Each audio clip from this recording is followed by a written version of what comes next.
Hello friends, कैसे हैं आप लोग? Welcome to this session. My name is Dr. Kavita Rawat, your English teacher from ICT Virtual Class.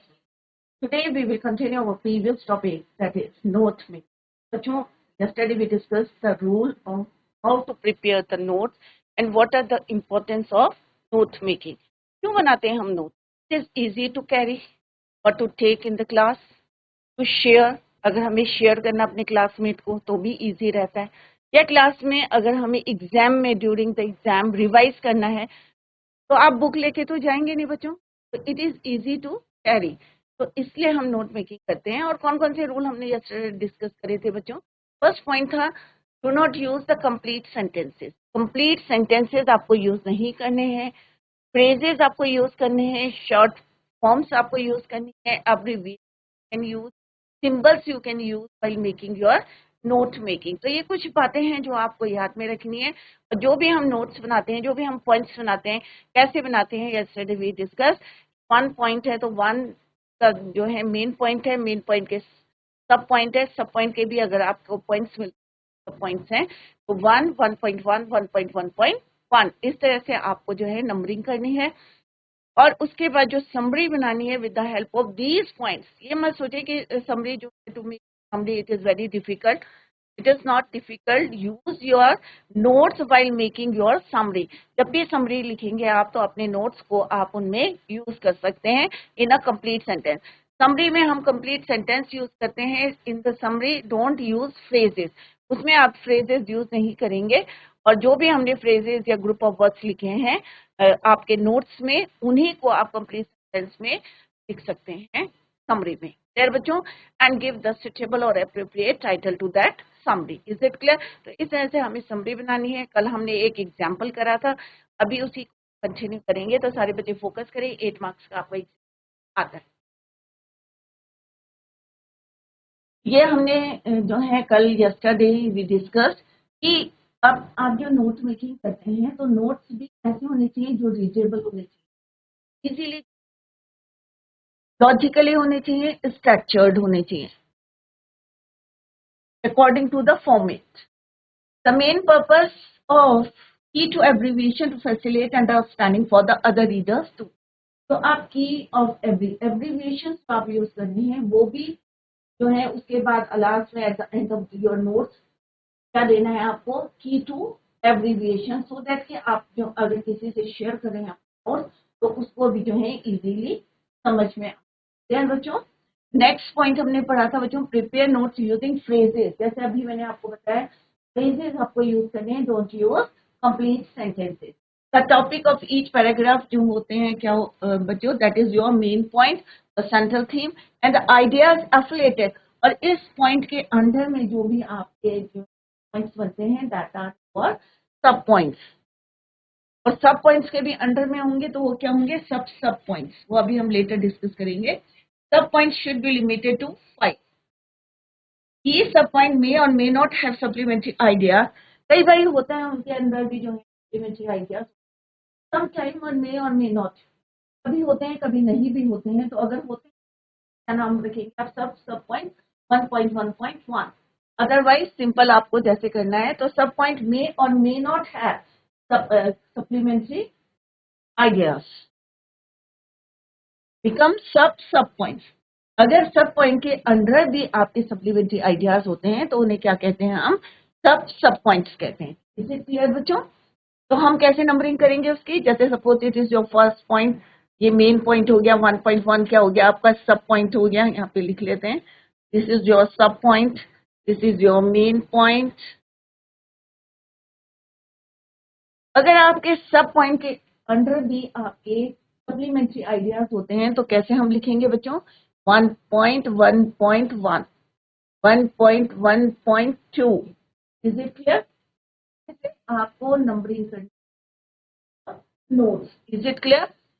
तो main point के अंदर जो जितने भी आपके सप्लीमेंट्री आइडियाज होते हैं और जितने भी सब पॉइंट के अंदर होते हैं उसको किस तरह से नंबरिंग करें। प्रोवाइड एन अप्रोप्रिएट और suitable title to that summary. के बाद जब नोट्स बन जाते हैं तो सेकंड क्वेश्चन होता है राइट द समरी। और समरी कैसे लिखनी है? जैसे अभी मैंने आपको बताया कि यू ऑल योर नोट्स को लिखना है और कैसे लिखना है, कंप्लीट सेंटेंस लिखना है, don't use phrases. Include A minimum of 4 to 5 suitable or appropriate title to that summary. 4 to 5 distinctly recognizable short forms को आपको यूज करनी है. सिंबल्स भी आप यूज कर सकते हैं. एब्रीविएशन, लॉन्गर वर्ड्स के एब्रीविएशन जो हैं आप यूज करेंगे. Symbols and figures for abbreviation. Underline all short form. Provide the key, जैसे अभी मैंने बताया at the end of the notes आपको क्या देना है, की टू एब्रीविएशन, सो दैट जिससे आप शेयर कर रहे हैं या आपको जो है कई बार जो है याद नहीं होता कि कौन से एब्रीविएशन कौन से सिंबल्स यूज करें, तो it is easy to understand. Clear? Key to abbreviation. Next here, use all the important points in the notes. Prepare a cohesive and coherent summary in about 80 words. Limit दी रहती है, कितने words के आपको जो है summary लिखनी है. Next point है बच्चों, write the summary in complete sentence. जैसे जस्ट आई टोल्ड यू कि किस तरह से आपको जो है, don't use phrases in the summary और don't use sentences in the notes. Notes में सेंटेंस यूज करने और समरी में आपको फ्रेजेस यूज नहीं करने. दो तीन पॉइंट्स हैं जो आपको अपने माइंड में. Remember to be short and brief. Give an appropriate title for the summary. Is it clear? तो these rules we already discussed yesterday. तो अभी मैंने आपको जो है एक जो है ब्रीफ किया है कि how to prepare the notes और कौन कौन से पॉइंट्स जो हैं आपको रिमेंबर करने हैं while you are making your notes. Is it clear? तो एक हमने कल जो है पैसेज किया था और उसके हमने क्या बनाए थे बच्चों, नोट्स बनाए. क्लियर? आज हम and how to make the summary वो आज हम डिस्कस करेंगे. इंपॉर्टेंस. अब हमने यहाँ पे कौन कौन से जो हैं एब्रीविएशन या शॉर्ट फॉर्म्स यूज करी. एक तो आपने करा है ये बच्चों. नेक्स्ट है कंसर्न. नेक्स्ट पॉइंट आपको एग्जाम में नहीं अंडरलाइन करनी है, मैं आपके कन्वीनियंस के लिए बता रही हूँ. Message, physical, received, positive. Clear? अब हमें क्या करना है, इसको at the end of your notes आपको क्या लिखना है, की टू एब्रीविएशन. तो इस तरह से अंडरलाइन आपको नहीं करने हैं बच्चों. अभी मैंने इसलिए हाईलाइट करे हैं कि सो दैट के आपको क्लियर हो जाए कि दीज आर योर क्या है बच्चों, ये आपके शॉर्ट फॉर्म्स है या एब्रीविएशन या सिंबल्स आपने यूज करे. क्लियर? अभी देख, अभी हमारा क्या बन गया है बच्चों, ये नोट्स बन गए हैं हमारे सॉरी, ये क्या है आपके मेन पॉइंट्स है, ये क्या है आपके सब पॉइंट्स है, ये क्या है आपके मेन पॉइंट्स.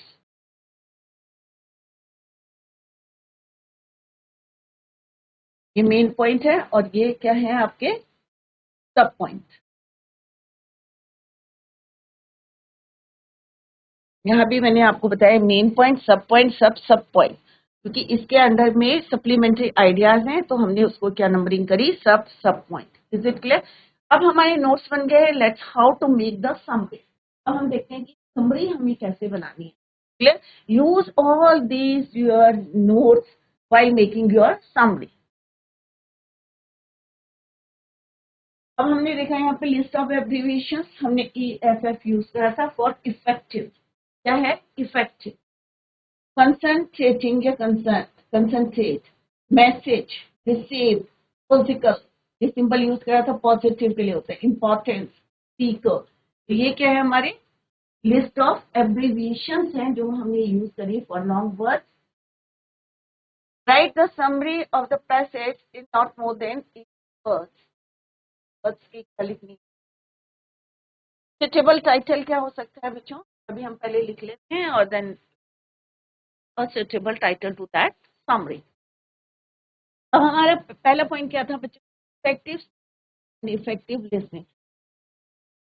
बच्चों की इफेक्टिव और इफेक्टिव लिसनिंग, बोलने वाला और पढ़ने वाला क्या है, are two sides of the same coin. अगर हमारा लिसनर सही नहीं है या स्पीकर सही नहीं है तो दोनों पे इफेक्ट पड़ेगा. Right? Effective and effective listening, ये हमने 2 पॉइंट्स भी लिखे थे, उन्हीं को हमने क्या बनाया, सेंटेंस बनाया. Both equally important. अगर हम बोल रहे हैं, अगर मैं पढ़ा रही हूँ, अगर लिसनर आप लोग जो है तरीके से करेंगे नहीं, स्पीकर जो है कितने तरीके से पढ़ा रहे हैं तो वो वर्थलेस. तो both are equally important, rather जो है आपका स्पीकर है जो है आपका जो है लिसनर है, both are equally important. Clear?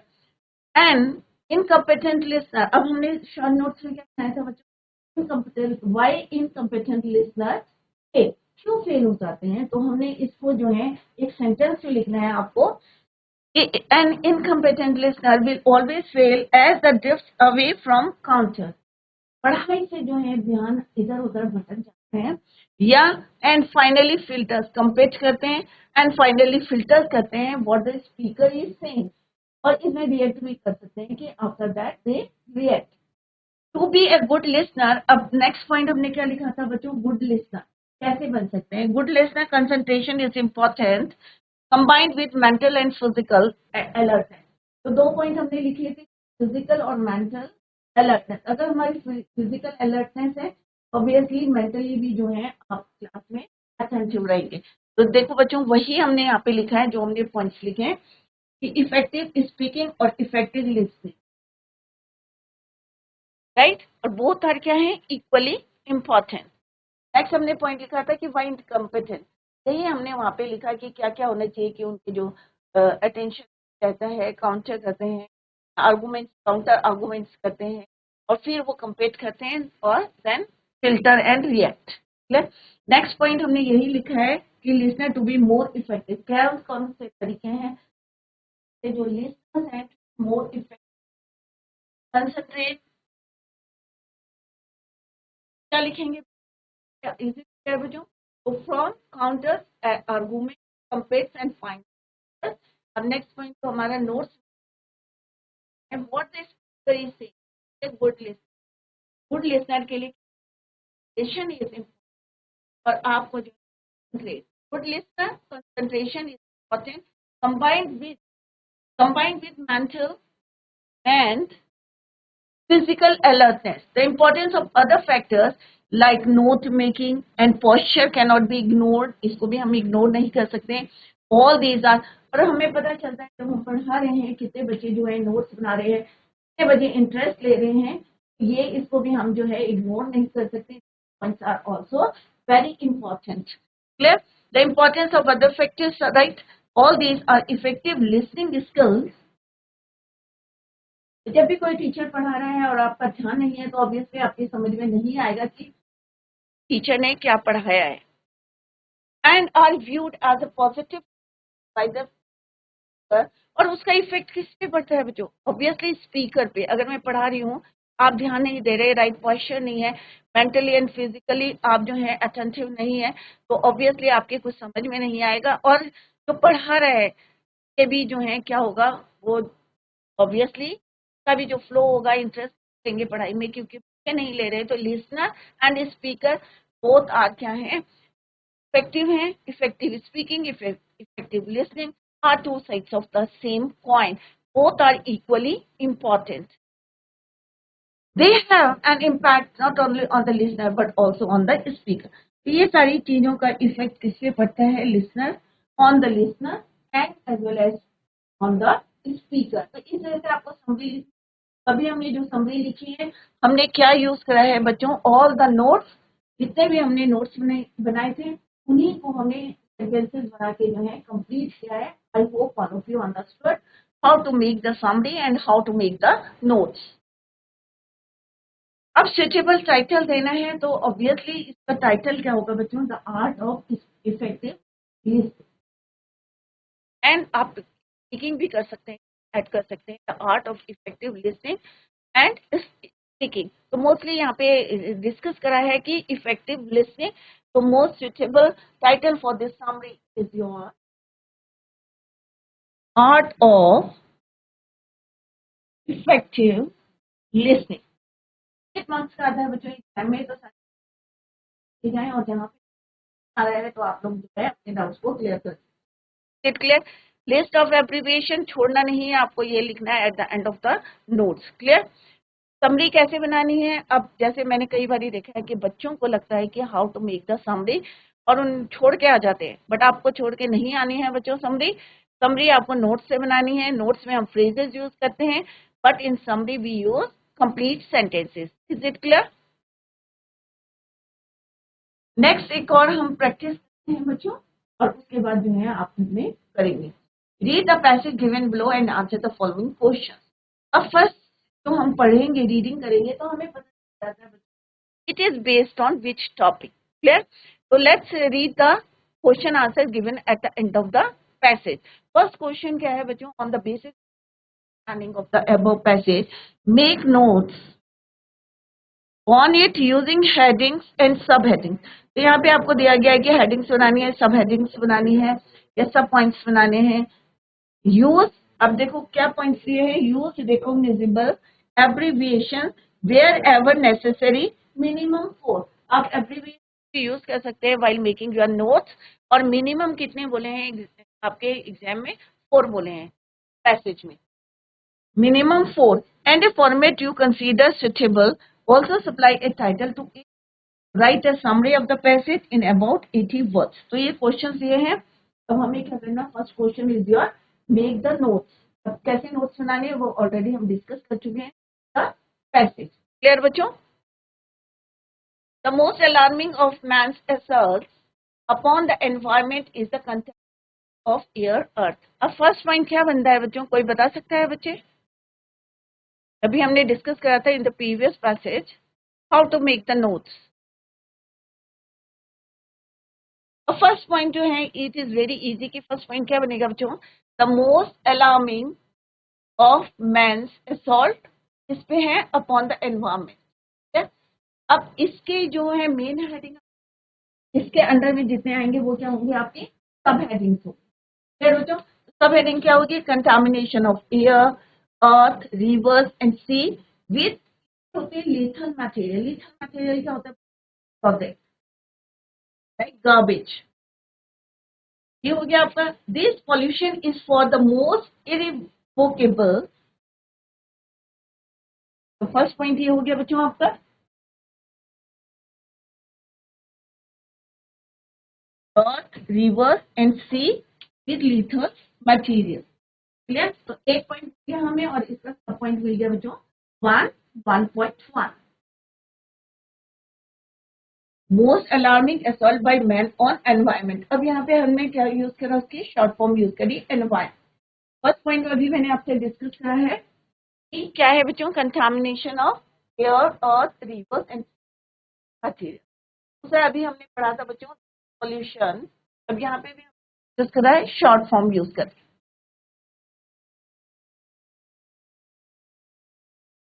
The most pollution, this pollution fall करके क्या है? इरवोकेबल है।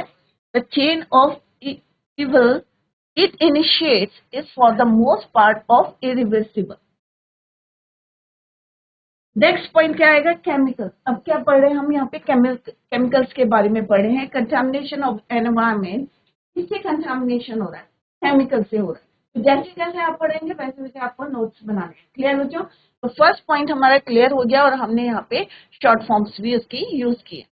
तो फर्स्ट पॉइंट क्या था बच्चों? Most alarming assault by man on environment. इससे होता है कंटामिनेशन ऑफ एयर। कैसे होता है? कंटामिनेशन ऑफ एयर होता है, अर्थ होता है, रिवर्स होता है, सी विद लीथल मटेरियल। किससे होता है कंटामिनेशन? ऑब्वियसली वेस्ट, जो आप गार्बेज डाल रहे हैं, जितना भी वेस्ट प्रोडक्ट है आप रिवर में डाल रहे हैं, अरे तो एनवायरमेंट कौन डिस्टर्ब हो रहा है? एनवायरमेंट हो रहा है। तो आप इसको समझ के जो है आप नोट्स बना सकते हैं। ठीक है? तो first point is your this pollution क्या है? इरिवोकेबल है। In of evil initiated irreversible है। नेक्स्ट पॉइंट क्या बनेगा आपका? Chemical are partners of radiation. ये क्या हो गया आपका? मेन पॉइंट हो गया।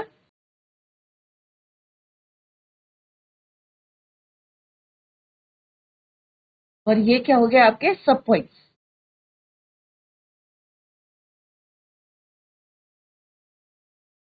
क्लियर? तो अब हमारा नेक्स्ट पॉइंट क्या बनेगा?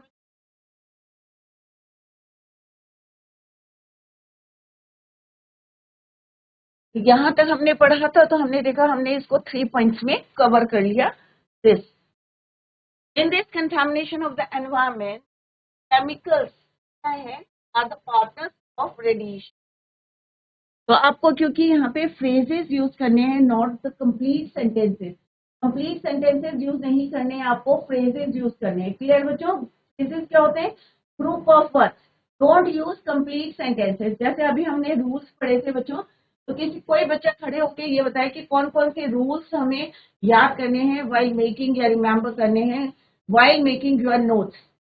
किसी बच्चे को पता है कौन कौन से आपको पॉइंट्स अभी हमने डिस्कस करे थे? तो केमिकल्स, सेकेंड पॉइंट क्या आ जाएगा बच्चों? केमिकल्स क्या है? Partners of radiation. किस लिए है ये? Of the world. Radiation release through, किससे रिलीज होते हैं? Nuclear explosion, right. और फिर अर्थ में किससे आते हैं? Comes to the earth in rain. Lodges कहाँ चली जाती हैं? सॉइल में। एंटर्स द ग्रास और कॉर्न और वीट ग्रोन देयर, और फिर ऑटोमेटिकली हमारे कहाँ चली जाती है? हमारी बॉडी में चली जाती है। तो नेक्स्ट पॉइंट, जैसे अभी मैंने बताया, change the nature of world, मैंने अंडरलाइन कराया बच्चों।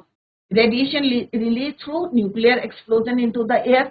हमने यहाँ पे कंप्लीट सेंटेंस यूज नहीं करे हैं, हमने क्या यूज करे हैं बच्चों? फ्रेजेस यूज करे हैं। Comes to the earth in rain, lodges into, इसको इसी के साथ आप लिख सकते हैं।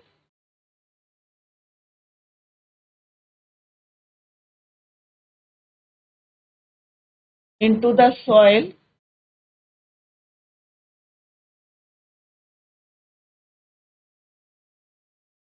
एंटर ग्रास में चली जाती है, कॉर्न में, और वीट ग्रोन देयर। फिर ऑटोमेटिकली फिर कहाँ आ जाती है? हमारी बॉडी में आ जाती है, रीचेस ह्यूमन बॉडी। तो यही पॉइंट्स हमने यहाँ पे लिखे हैं बच्चों, पॉइंट्स।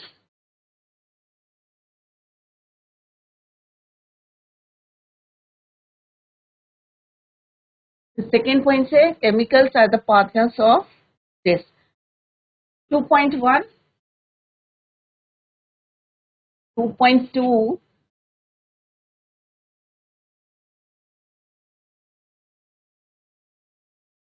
टू हो गया, 2.1, 2.2, 2.3, ये पूरा आ जाएगा बच्चों यहाँ तक, 2.4, एंड दिस इज योर 2.5।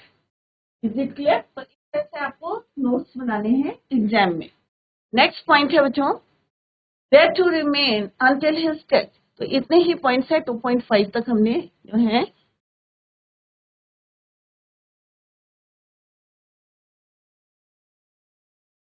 ये अपने जो है सेकेंड पॉइंट्स हो गया। थर्ड पॉइंट देखते हैं क्या होता है बच्चों। Similarly chemicals spread on crops. अब पूरा हमने किसमें डाल दिया बच्चों? इतना कवर कर दिया है इन 2 पॉइंट्स। नेक्स्ट है similarly chemicals spread on crops lie along in soil answering living organism passing from one to another।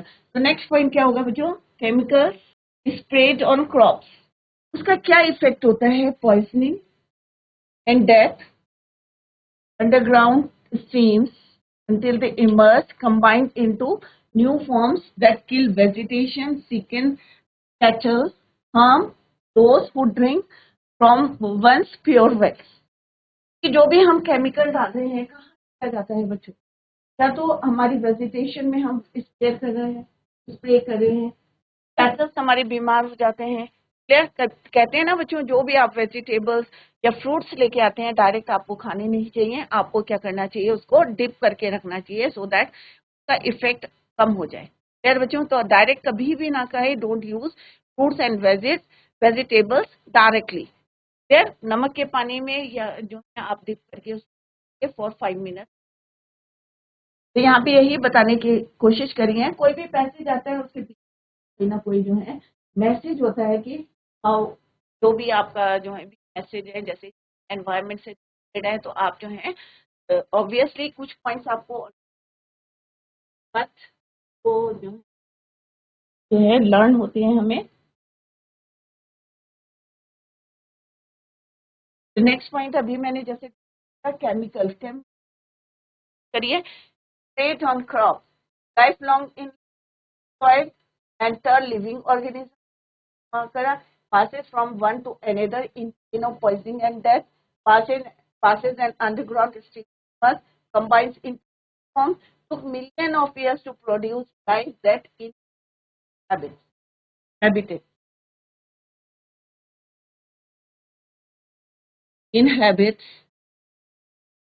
to death and reach a state of adjustment and balance with surroundings. So this is your third point. Chemical sprays. Clear बच्चों? So 3.1, 3.2, 3.3. it can भी करता है, बच्चे बीमार हो जाते हैं, right? 3.5. Is it clear बच्चों? कोई डाउट है तो आप लोग यहाँ पे पूछ सकते हैं. नेक्स्ट पॉइंट है हमारा, took millions of years to produce like that habits. इन चीजों से बहुत ज्यादा नुकसान होता है. रेट ऑन क्रॉप्स कहते हैं, तो 5 करें और मार्क करें हैं. Next point is your fourth point.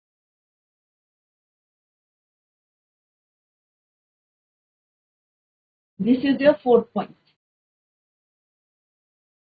took hundreds of years to produce life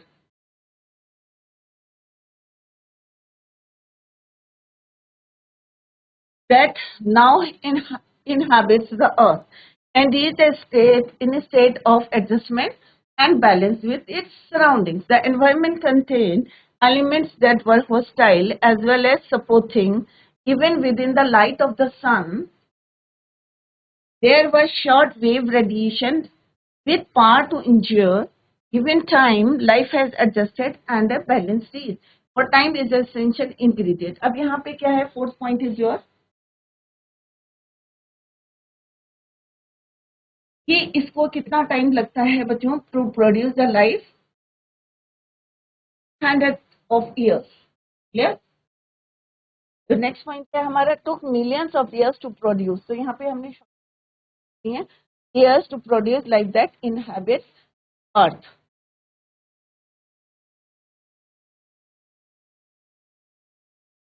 अर्थ, ये दिस इज योर अर्थ. तो इस तरह से आपको नोट्स बना पैसेज करें. फर्स्ट पैसेज हम ऑलरेडी कंप्लीट कर चुके हैं. जैसे मैंने पहले भी बोला था बच्चों, इसको रिवाइज जरूर करें. 8 मार्क्स का आता है. फर्स्ट पैसेज करें. हमने कुछ रूल्स यहाँ पे डिस्कस करें. सारे बच्चे घर में जाके उसको रिवाइज करेंगे कि किस तरह से हमें फ्रेजेस यूज करने हैं. इन द नोट्स में हमें वाइल मेकिंग द नोट्स हमें फ्रेजेस यूज करने हैं, बट समरी में हमें कंप्लीट सेंटेंसेस यूज करने हैं. कुछ पॉइंट्स हमने यहाँ पे इंपॉर्टेंट डिस्कस करे हैं जो आपको माइंड में रखने हैं while making your notes and summary. Is it clear बच्चों? Revise the topic at home. That's all for today. Thank you so much. Bye. Take care. Have a nice day.